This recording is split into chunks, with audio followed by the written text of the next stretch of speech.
Kerajaan Sarawak bertekad untuk memperkasakan usahawan perusahaan kecil dan sederhana PKS di luar bandar melalui inisiatif inovatif Sarawak Rural Broadband Network MySRBN yang diharap dapat membuka peluang lebih luas kepada komuniti luar bandar untuk terlibat dalam ekonomi digital termasuk memperkasa perniagaan dalam talian. Menteri Utiliti dan Telekomunikasi Sarawak Datuk Seri Julaihi Narawi percaya bahawa dengan adanya jaringan internet berkelajuan tinggi, usaha ini akan mempercepatkan transformasi digital sekaligus membawa manfaat besar kepada pertumbuhan ekonomi setempat.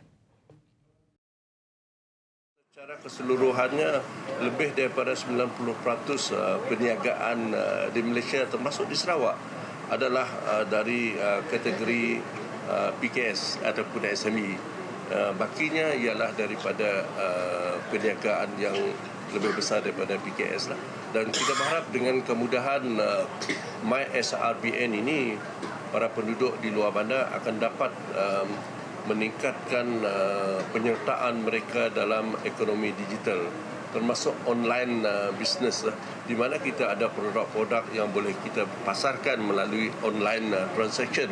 Misalnya kalau kita ada misalnya lah di kawasan Seredeng ini kata kita ada sesak unjuk, boleh kita pasarkan melalui kemudahan online transaction. Kita ada songket Belawai, boleh kita pasarkan online business. Dan kita juga mempunyai banyak handicraft yang dihasilkan oleh para penduduk tempatan. Ini merupakan usaha yang boleh dilakukan oleh peniaga-peniaga kecil sederhana. Julaihi berkata demikian dalam sesi sidang media di Majlis Pelancaran Liputan Baru Sarawak Rural Broadband Network MySRBN di Kampung Betanak Pulau Bruit Daro pada Ahad. Kerajaan Sarawak menyediakan pakej internet mampu milik melalui MySRBN sebagai komitmen terhadap kesejahteraan komuniti luar bandar dan pedalaman. Setakat ini, 585 tapak MySRBN telah beroperasi di seluruh Sarawak dan akan terus diperluas. MySRBN menggunakan menara telekomunikasi luar bandar smart yang dibina oleh SDEC dengan harapan ia juga dapat disediakan di menara jendela di seluruh negeri.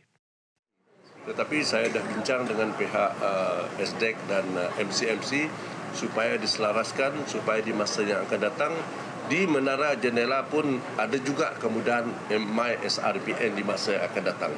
Jadi kita berharap ianya dapat ditingkatkan supaya kedua-dua kawasan yang ada liputan MySRBN menggunakan menara smart juga dapat disediakan di menara jendela di masa yang akan datang di seluruh Sarawak.